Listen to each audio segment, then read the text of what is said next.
Hello. I wanted to give you a quick tutorial or show you Nearpod and the amazing resources that it has. So, you mentioned that you are science and you are second grade. So you can see it has a lot of stuff. And here, I'm going to go to Matter and click second grade. And it has different examples. So if I find something that I want to use, like that's 7 minutes. I don't really want to use that. That's really long for children. I'm going to do this one. I haven't seen it, but let's see. So Matter matters. You can preview it, or if you feel comfortable, you can just go ahead and teach it. But I'm going to preview it first and see what it has. So every time there's a little blue dot at the bottom, that is where an interactive activity is entered, and you can change the activity if you want.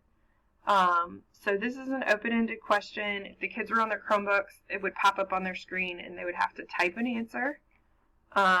This is a multiple choice question. This is another multiple choice question. And this is an open-ended question. Ooh, this is a good closer. What did you find the most interesting about this video?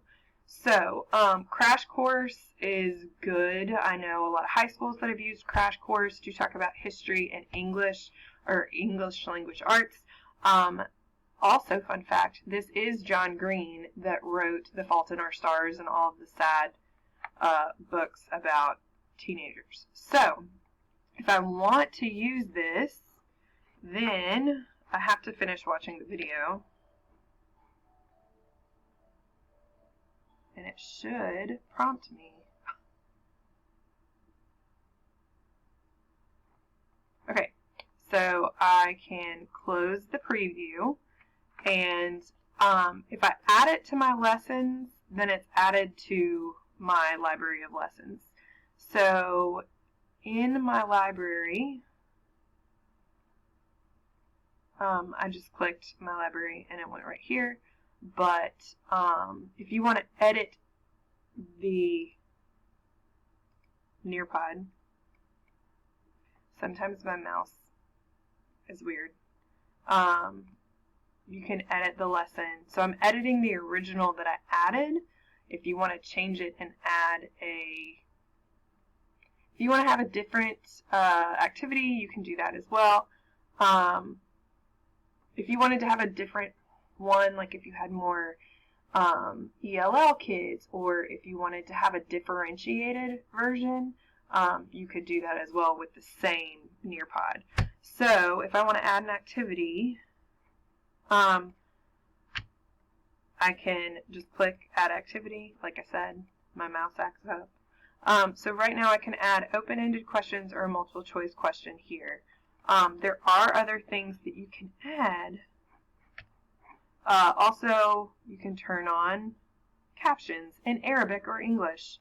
And then this button is I told you my mouse.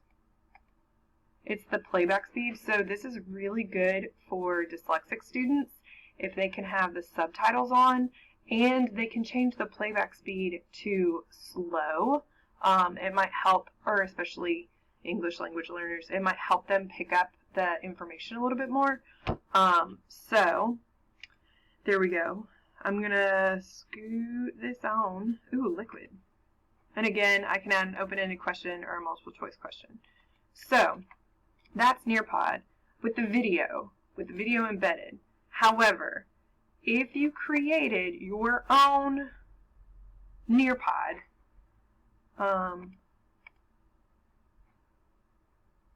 I'm canceling my video. Okay, so if you create a different lesson, you can have other things saved in it. So I'm trying to make this under 5 minutes. So you can add content and activities. So content is the meat and potatoes of the presentation. Activities are ways for you to assess student understanding of what the lesson is about. So you can use Nearpod to introduce a lesson, to assess their understanding of a lesson, as a review before an assessment. You can use it whatever way you want. So you have all these different activities. Time to climb is really popular with elementary. That's new to me. Drag and drop, if you wanted them to sort different types of matter into different categories. Open-ended question is really good for reflection. And matching pairs is like a match game. You could also import a flip grid as well if you wanted to start discussion about the different types of matter that they encounter every day, or maybe like the different types of food they eat and how they would classify that as matter. Draw it is really cute. They get to draw on the screen, and they will have to use the pad on their Chromebook. Collaborate board, that's kind of like a jam board or something where they would post different sticky notes. Let me go back. Or Padlet, if you've used Padlet in the past. So graphing calculator, BBC Video. Sway is a Microsoft product that allows you to put cute things. It's very visually pleasing. Let's just go with the butterfly. We're going to add Sway with some butterfly. So Sway creates a presentation, and I can scroll down from this, and it just embeds stuff automatically. It's really cool to make. I can give you more information about this. So that is Sway. And then slideshow, if you wanted to add slides. If you want to put audio in here, if we have to go virtual and you want to record stuff, you can upload audio file. Notice you can also do video files as well.